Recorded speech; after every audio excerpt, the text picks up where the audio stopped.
said I would make a part 2, and here's part 2. So apparently this will be the 10 reasons why the next Xbox would destroy the PS5 next gen. Now, if you're looking for the previous video, it is in the description down below, along with a new anime channel and skit channel that will be going up this Friday. I want you guys to check out. But let's go ahead and get started. Liverpool to Portsmouth, yeah, that chorus, the crowd screaming.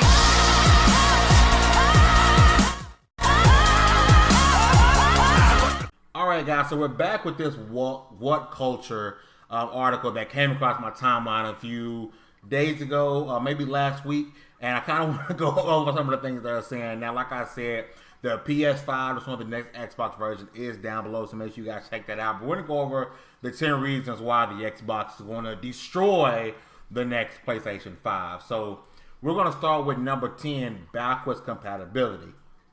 This is not a reason because we know for a fact that Sony is catching up to Microsoft next generation. They will be offering, let's get rid of that. They will be offering more backwards compatibility. They're going to be back compatible with PS4. So yes, this generation, backwards compatibility was the big deal. A lot of gamers tried to downplay the importance of backwards compatibility. I mean, the beginning of each gen is always a little bit slower, so you can always go back and play some of the games that you may not even got the opportunity to play on the current or previous year's console, or maybe you had a bunch of backlog games. You don't want to have to fire up an old console. You got this new one here with the possibility of maybe up-resing, things like that. So backwards compatibility is cool, but no, it is not a way that the next Xbox will destroy the PS5. So let us move on. Number 9, Halo. Not saying that this will destroy the PS5, but Halo is a big deal. A lot of people, especially the PC community, are so happy that the Master Chief Collection is coming over to Steam and it's playable on PC. And Halo Infinite will release at the same time as Xbox Scarlett. I'm almost certain we're going to see this game on Steam. We're definitely going to get it on Windows 10 PC. Halo is a big deal. They got the new engine going. The game looks beautiful. I can't wait to see more about Halo. So I'm actually going to give it to them. Halo is big, and I'm really thinking that Halo is going to reassert itself as a top franchise in gaming. Let us move on. Accessories. Wrong. Accessories will not be a reason that the Xbox destroys the PS5. I'm okay with that. Then you have a big picture of the controller here. I mean, yes, the Elite controller is amazing, but DualShock 4, especially with that share button, that was pretty dope with the speaker built inside. I'm not giving the edge for accessories. This is a bad point. It's one of those points where, like, hey, I need 10, and I'm reaching for one. Accessories will never be a reason why a console destroys the other one. You know, it's a good talking point, but you're reaching. A head start on release date. This is another stretch because we don't know the release date. No one knows the release date. Anything they can put in here is a complete guess. All we know right now is that the Scarlett is releasing holiday 2020 along with the PlayStation 5.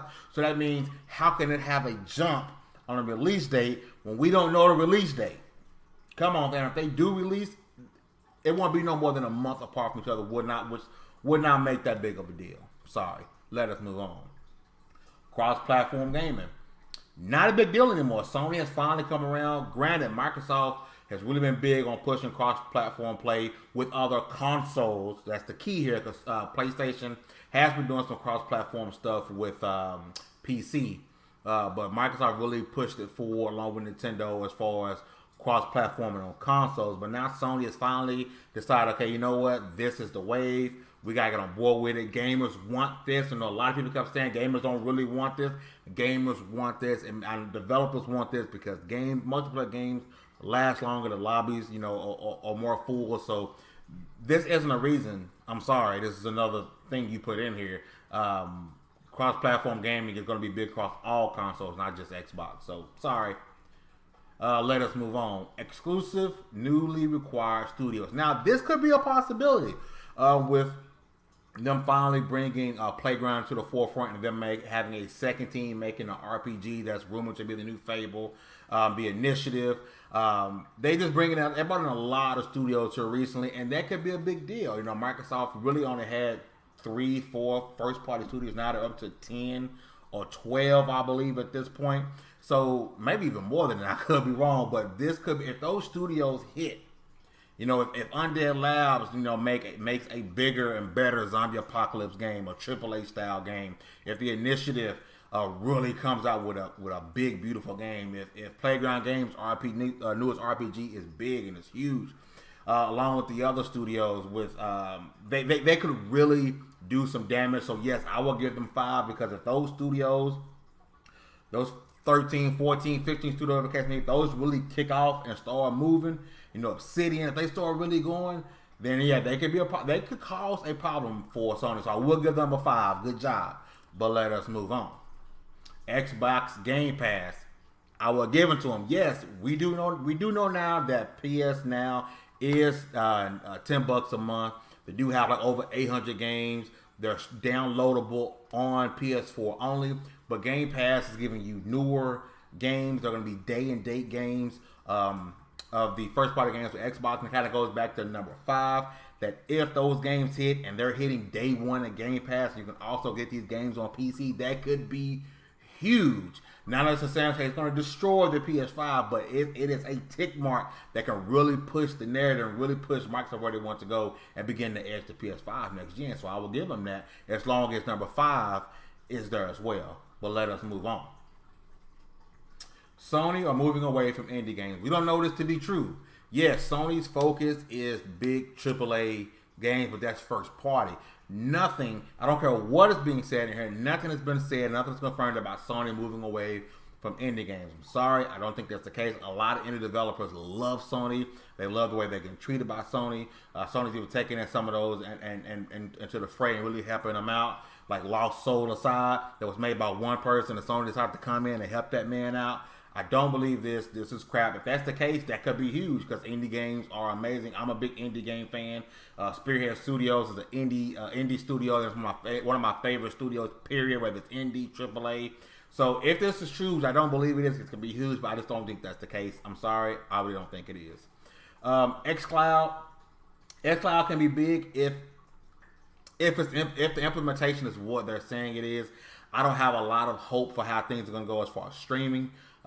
It could be big if they know something we don't know, and they can do things that we're unaware of. That can be huge. There'll be a lot of gamers with their cell phones, with an Xbox controller, playing Xbox games all the time. That could really push the Xbox brand.